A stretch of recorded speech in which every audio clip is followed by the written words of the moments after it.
Tonight, a controversial bathroom amendment. It makes me angry and fearful for my daughter. Transgender students and their parents wondering what changes could be coming to their schools. A small-town Texas teen bucks the system. And then I got angry. To get that all-important college acceptance letter. And we remember an Austin musical icon who lost his battle to cancer.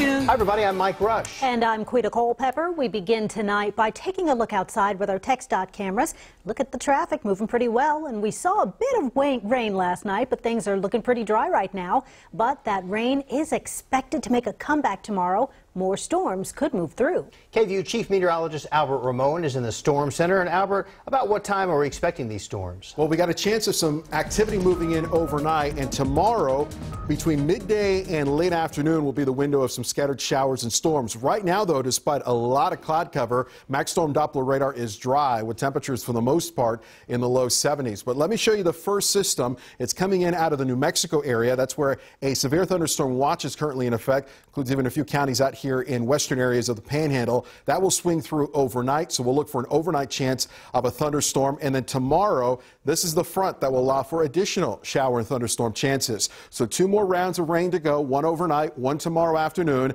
and then the sun will be back, the humidity will drop, and mid to late week look good before thunderstorm chances return for portions of the holiday weekend. We'll talk about that coming up. An Austin public health employee has resigned after being busted with child pornography.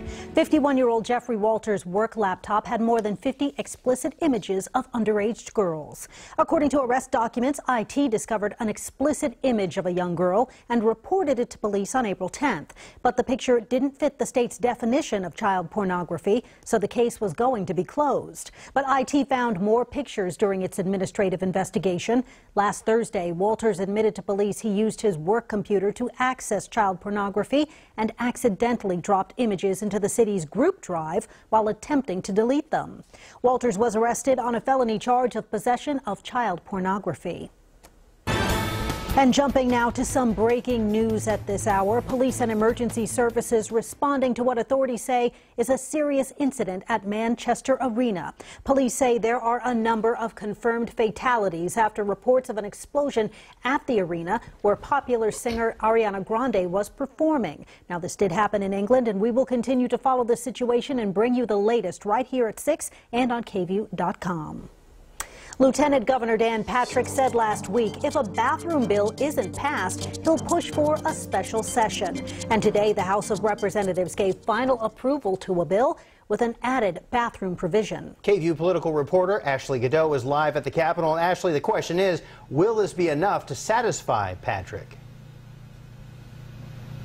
Well, that remains to be seen, Mike and Quita, but Patrick said he's concerned the amendment doesn't do much. Representative Chris Patty added the amendment to SB 2078. That bill requires public and charter schools have emergency plans for natural disasters or school shootings. Patty's amendment says they also have to have single occupancy bathrooms for students who, quote, do not wish to use the facilities designated for use or commonly used by persons of the student's biological sex.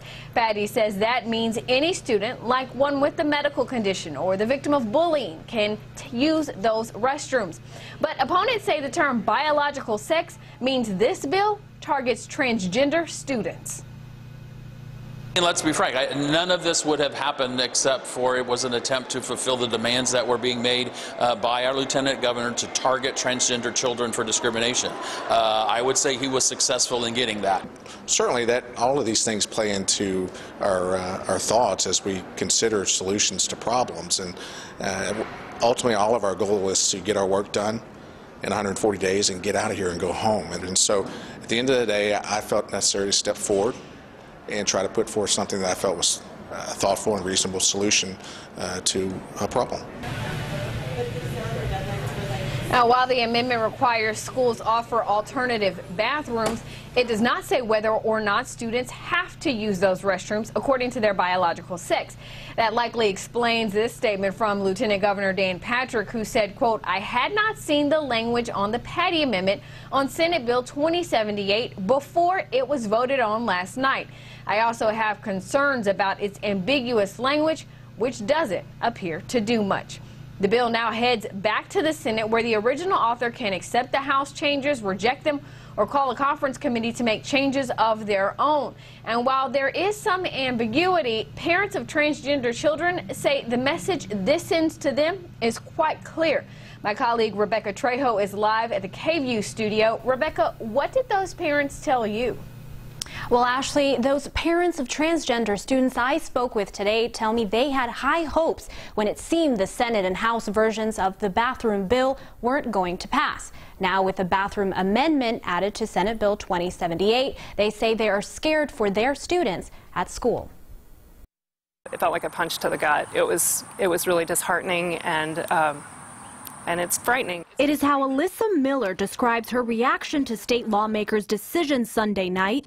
Have all members voted? To add an amendment addressing school bathrooms. It makes me angry and fearful for my daughter. Miller's daughter is 15-year-old Maeve Calvin, a transgender girl at Austin ISD's Bowie High School. She started her transition last June after years of deep depression. And almost immediately when she came out and we began making the social transitions, her mood lifted. I saw her smile again, which I hadn't seen in a really long time. But now Miller, like the parents of other transgender kids, fears bullying and stigmatizing if the amendment becomes law.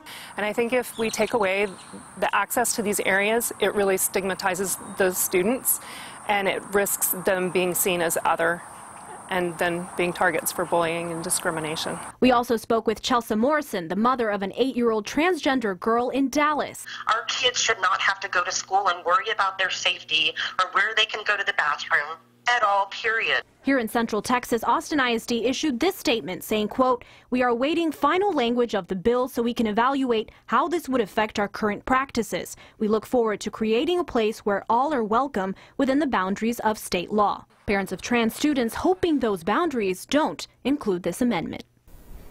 Even though the so-called bathroom amendment is seen as discriminatory among many, Representative Chris Patty says it does not target one group of students. Rebecca Trejo, KVUE News. And here's another controversial bill that passed through the Texas House, and this affects everybody in the state. It's a statewide ban on texting while driving. The House first approved it in March. Now it's up to the governor to decide whether he'll sign it or not. If passed, it'll make Texas the 47th state to issue laws against texting while driving. And remember to put your seatbelt on before you hit the road, or you might end up with a citation. Police officers across Texas are looking for people who are not buckled up as part of the Click It or Ticket campaign. That runs until June 4th. And while we're on the topic of driving, it's always a good reminder to drive alive, Austin. Do not drink and drive.